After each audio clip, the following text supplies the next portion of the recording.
নমস্কার দর্শক বন্ধুরা, আপনাদের সকলকে স্বাগত জানাচ্ছি রেফ স্পোর্টস বাংলার এক নতুন উপস্থাপনাতে। আমি সোমনাথ এবং আজকের match Mohun Bagan versus Jamshedpur FC. একটা টাইট ফট victory for Mohun Bagan.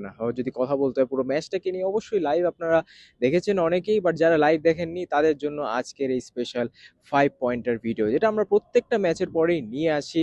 Specially matches revolving around east Bengal and Mohun Bagan, এবং এই 5টা পয়েন্টে আমরা ডিসকাস করি ম্যাচে কী কী হয়েছে, ম্যাচে কী কী ইমপ্রেসিভ পারফরমেন্স আমরা দেখলাম, এবং আজকের এই ম্যাচ থেকে কি কি শিক্ষণীয় বিষয়, এবং এই বিষয়গুলো যদি রিপিট না করে দল, তাহলে পরবর্তী যে ম্যাচগুলো আছে সেখানে বাড়তি সুবিধাও পেতে পারে রেসপেক্টিভ টিমস। এবং আজকে আমরা কথা বলছি মোহনবাগানের, কারণ মোহনবাগান ভার্সেস জামশেদপুর এফসি আপনারা যদি ম্যাচটা দেখেন তাহলে কিন্তু অবশ্যই বলতে হবে যে জামশেদপুর একেবারে মোহনবাগানের নার্ভ কিন্তু টেস্ট করেছে আজকের এই ম্যাচে। অবশ্যই রেফারিং নিয়েও বেশ ক্ষোভ ছিল, সেটা পোস্ট ম্যাচ প্রেস কনফারেন্সে কোচ প্যানোস ডিলিম্পিরিস তিনিও কিন্তু স্পষ্ট জানিয়েছেন যে রেফারিং কিন্তু ঠিক মতো হয়নি। প্রথম হাফে যে হ্যান্ডবলটা ছিল সেই হ্যান্ডবলটা কিন্তু একটা পেনাল্টি হতে পারতো, এবং প্রপার যদি আমরা রেফারিং বুকস নিয়ে কথা বলি তাহলে কিন্তু সেটা অবশ্যই একটা ডাইরেক্ট পেনাল্টি, একদম স্পট অন পেনাল্টি, সেটা থেকে অবশ্যই মোহনবাগান বঞ্চিত হয়। বাট তাছাড়া মোহনবাগান জামশেদপুর এই ম্যাচটা যদি আমরা দেখি তাহলে জামশেদপুরের কিন্তু যথেষ্ট ফাইট দিয়েছে তারা মোহনবাগানকে। মোহনবাগান আর্লি একটা গোল করে নেয় কোথাও না কোথাও, এবং তারপরে যেভাবে জামশেদপুর রিটালিয়েট করে সেটা কিন্তু অবশ্যই নজর কেড়েছে। এবং আজকের এই 5 পয়েন্টের ভিডিওয়ে আমাদের প্রথম পয়েন্ট অবশ্যই থাকবে মোহনবাগানের একদম শেষ প্রহরী বিশাল কায়েত। এবং কতই ম্যাচেস এরকম বাঁচিয়েছেন বিশাল কায়েত, আপনারাই বলুন। অ্যাকচুয়ালি শুধু টাই ব্রেকার নয়, নর্মাল ম্যাচেসও আমরা দেখেছি কয়েকটা অসাধারণ সেভ কিন্তু বিশাল কায়েত করেছেন তার নিজের একক দক্ষতায়, এবং সেভাবেই কিন্তু মোহনবাগানকে তিনি ম্যাচের পর ম্যাচও জিতিয়েছেন। বেশি দূরে যাওয়ার দরকার নেই, এই ডুরান্ড কাপের যে ডার্বিটা সেখানেই কিন্তু বিশাল কায়েত হয়ে উঠেছিলেন সেই প্রহরী, যাকে কিন্তু টপকাতে পারেনি ইস্ট বেঙ্গল, মোহাম্মদ রাশিদ, রানি রামিজের মতো প্লেয়াররা। এবং সেখানে কিন্তু মোহনবাগানও যেতে ডার্বিটা, এবং আজকে কিন্তু আরও একবার হিরো হয়ে উঠলেন বিশাল কায়েত। এবং একটা অদ্ভুত টাই ব্রেকার আমরা দেখলাম অ্যাকচুয়ালি, 9-8 গোলে মোহনবাগান টাই ব্রেকার জিতেছে, এবং যারা যারা পেনাল্টি মারছিলেন প্রত্যেকজন কিন্তু একেবারে স্পট অন পেনাল্টি মারছিলেন। এমন নয় যে গোলকিপাররা বেশি গোলকিপারদের ফল্ট ছিল, বা গোলকিপাররা ভালোভাবে পেনাল্টি মারতে পারেনি এমনটা নয়, কিন্তু সরি গোলকিপার না, প্লেয়াররা ভালোভাবে পেনাল্টি মারতে পারেনি এমনটা নয়, কিন্তু কিন্তু সবাই এত প্রিসিশন নিয়ে পেনাল্টিগুলো মারছিল, গোলকিপার কিছু করার ছিল না।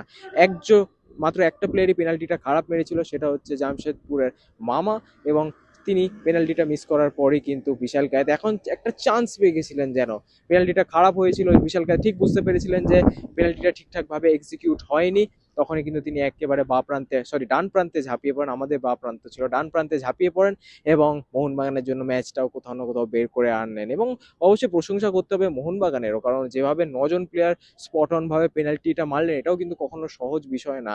এবং এটা থেকে কোথাও না কোথাও বোঝা যায় যে মোহনবাগান কিন্তু পেনাল্টিটা ভালোভাবে প্র্যাকটিস করে গেছিল জামশেদপুর ম্যাচের আগে, অর্থাৎ হোমওয়ার্কটা কিন্তু খারাপ হয়নি ফ্রম মোহনবাগান সাইড। এবং আমাদের পয়েন্ট নাম্বার 1 অবশ্যই বিশাল কায়েত। প্রত্যেকটা টাই ব্রেকার বলুন, আমার মনে হয় তার কেরিয়ারে মাত্র একটা টাই ব্রেকারই তিনি হেরেছেন, সেটা 2024 সালের যে ডুরান্ড কাপ ফাইনাল হয়েছিল north east United versus Mohun Bagan, সেই ম্যাচে একমাত্র তিনি টাই ব্রেকার হেরেছিলেন।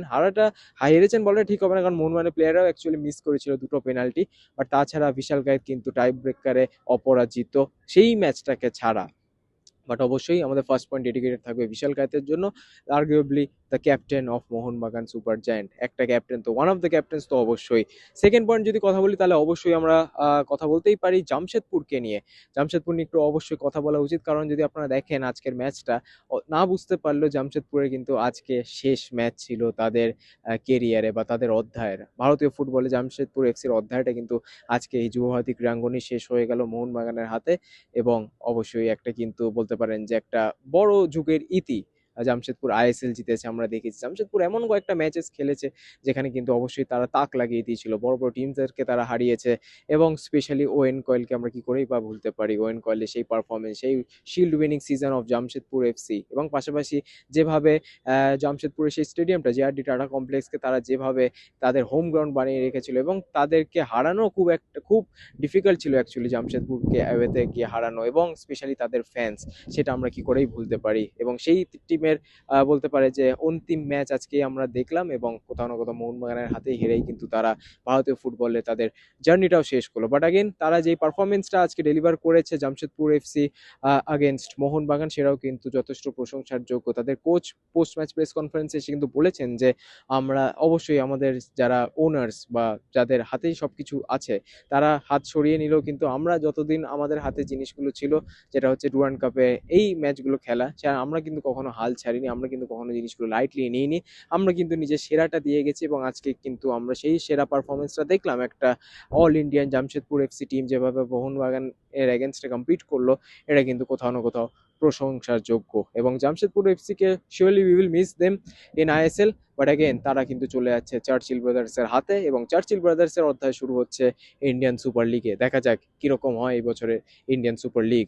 আমরা যদি থার্ড পয়েন্ট আমাদের নিয়ে কথা বলি, তাহলে অবশ্যই থাকবে সামির জেলকোভিচের ডেবিউ। কারণ মোহনবাগানে বহু প্রতীক্ষিত একজন প্লেয়ার, যিনি কলকাতায় আসতে একটু দেরি করেছেন ঠিকই, বাট তার ফিটনেস লেভেল সত্যি কথা বলতে টপ নচ। অফ সিজনে যে তিনি কাজ করেছেন তার বডিটাকে নিয়ে, সেটা কিন্তু কোথাও না কোথাও বোঝা যাচ্ছে। জাস্ট দুদিন আগে তিনি শহরে ল্যান্ড করেছেন, এবং আজকে কিন্তু তিনি ম্যাচও খেলেন। বলতে পারেন যে সেকেন্ড হাফটা পুরোটাই প্রায় সামির জেলকোভিচ কিন্তু খেলেছেন। পেনাল্টিও কনভার্ট করলেন ফ্রম দ্য স্পট, অসাধারণ একটা পেনাল্টিও মারলেন। এবং কোথাও না কোথাও একটুখানি ফিট হতে সময় লাগবে। ফিট মানে টিমে ফিট হতে, টিমে সেট হতে কিছুটা হলেও সময় লাগবে, কারণ এখনো সেভাবে কম্বিনেশন কিন্তু তৈরি হয়নি প্লেয়ার্সদের সাথে। যখন তিনি বুঝতে পারবেন, যখন তার পাশে আপিয়ার মতো একজন প্লেয়ার খেলবেন, তখন অবশ্যই সামির জেলকোভিচের যে বেস্ট ফর্মটা সেটা হয়তো আমরা দেখতে পাবো। এবং এমন একজন প্লেয়ার যিনি শুধু ডিফেন্ডই করেন না, বল গেমটা কিন্তু কন্ট্রোলও করেন, এবং পাশাপাশি প্রোগ্রেসিভ পাসেসও দেয়। তার মানে গোল করার ক্ষেত্রেও কিন্তু তিনি ফরওয়ার্ডে বা ফাইনাল থার্ডে পাসও বাড়ান। তো সেইখান থেকে সামির জেলকোভিচ অবশ্যই একটা অসাধারণ এডিশন ফর মোহনবাগান।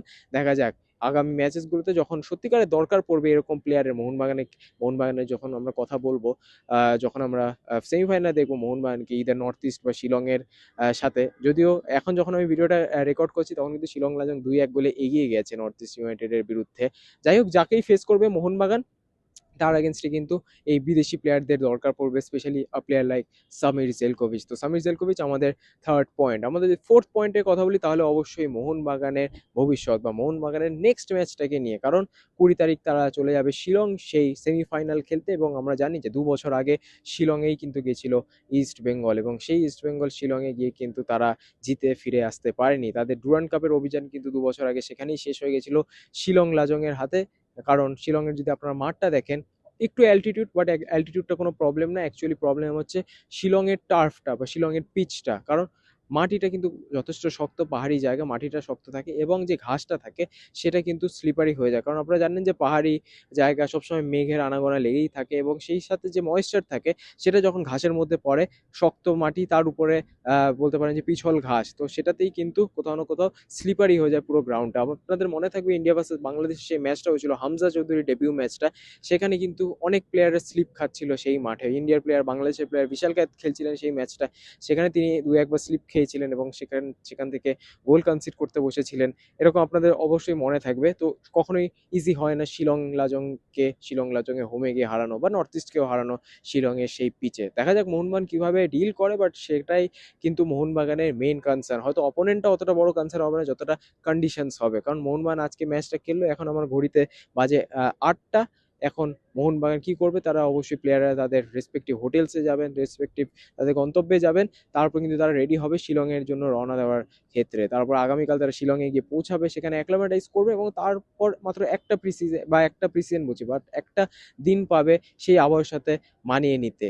তো সময়টা খুব কম, রিকভারিও কিন্তু সে অর্থে মোহনবাগানের হয়নি। এবং আগামীকাল কিন্তু মোহনবাগানের প্র্যাকটিস রয়েছে মোহনবাগান মাঠে বিকেল 5টা থেকে, অর্থাৎ সেই প্র্যাকটিসটা করে কিন্তু মোহনবাগান যাবে শিলংয়ের উদ্দেশ্যে। অর্থাৎ ম্যাচ ডে -1 যে অনুশীলনটা হবে, সেটা মোস্ট লাইকলি মোহনবাগান করবে না, কারণ শিলং পৌঁছাতে হয়তো অনেকটা দেরি হয়ে যাবে। করতেও পারে তারা মোহনবাগান করতে পারে, বাট কোথাও না কোথাও ওয়ার্কলোডটা কিন্তু অনেক বেশি হচ্ছে, সেটা কিন্তু অবশ্যই মাথায় রাখতে হবে, and that will not be easy for Mohun Bagan. দেখা যাক কি করে মোহনবাগান এই প্রবলেমটাকে ডিল করে। এবং ডুরান্ডের এই প্রবলেমটা আমরা গতকালের ভিডিওতেও বলেছিলাম, নিশ্চয়ই আপনারা দেখেছেন আশা করছি।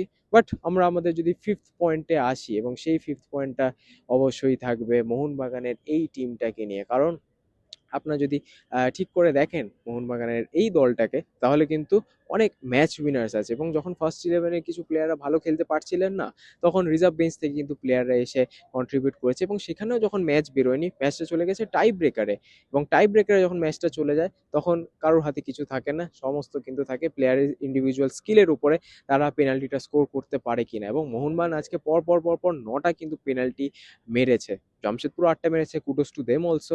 কিন্তু মোহনবাগান যে 9টা পেনাল্টি পরপর মেরেছে, এটা কিন্তু কখনোই ইজি হয় না, এবং টাই ব্রেকারে সবসময় নার্ভ কিন্তু ধরে রাখতে হয়, এবং প্রত্যেকটা প্লেয়ার যারা যারা অ্যাকচুয়ালি পেনাল্টি মেরেছে, বিদেশি বলুন স্বদেশি প্লেয়ার বলুন, সবাই, শুভাশিস বোস, রাহুল ভেকে, তেকচাম অভিষেক সিং, অনিরুদ্ধ থাপা, যাদের যাদের নাম বলবি, কিয়ান নাসিরি, সুয়েল ভাট, সবাই সবাই কিন্তু পেনাল্টিটা স্কোর করেছে। এবং এটাই কোথাও না কোথাও দেখা যায়, টাকাটা যখন খরচা করা হয় একটা টিমের উপরে, তার সঙ্গে কিন্তু কোয়ালিটিটাও নিয়ে আসা হয় কোথাও না কোথাও, এবং সেটাই কিন্তু মোহনবাগানের বলতে পারেন যে one of the factors in this team, যে টিমটাকে আমরা বলে থাকি যে একটা চ্যাম্পিয়ন টিম। অবশ্যই সেই চ্যাম্পিয়নের তকমাটা চলে গেছে ইস্ট বেঙ্গলের ঘরে, কারণ তাদেরকেও দেখে সিমিলার লাগছে যে তারা একটা যথেষ্ট ভালো টিম, যথেষ্ট কম্পিটিটিভ টিম, প্রতিকূল পরিস্থিতিতেও কিন্তু তারা যথেষ্ট ভালো পারফরমেন্স বের করে আনতে পারে। বাট মোহনবাগানকে ভুললে চলবে না, তারা কিন্তু ব্যাক টু ব্যাক শিল্ড জিতেছিল 1 বছর আগে, 2025-এ, আমরা সকলেই জানি। এবং সেই ধারাবাহিকতাটি কি মোহনবাগান কন্টিনিউ রাখতে পারবে? মোহনবাগানের এই প্যানোস ডিলিমপ্রিসের এই দলটা কি কন্টিনিউ রাখতে পারবে?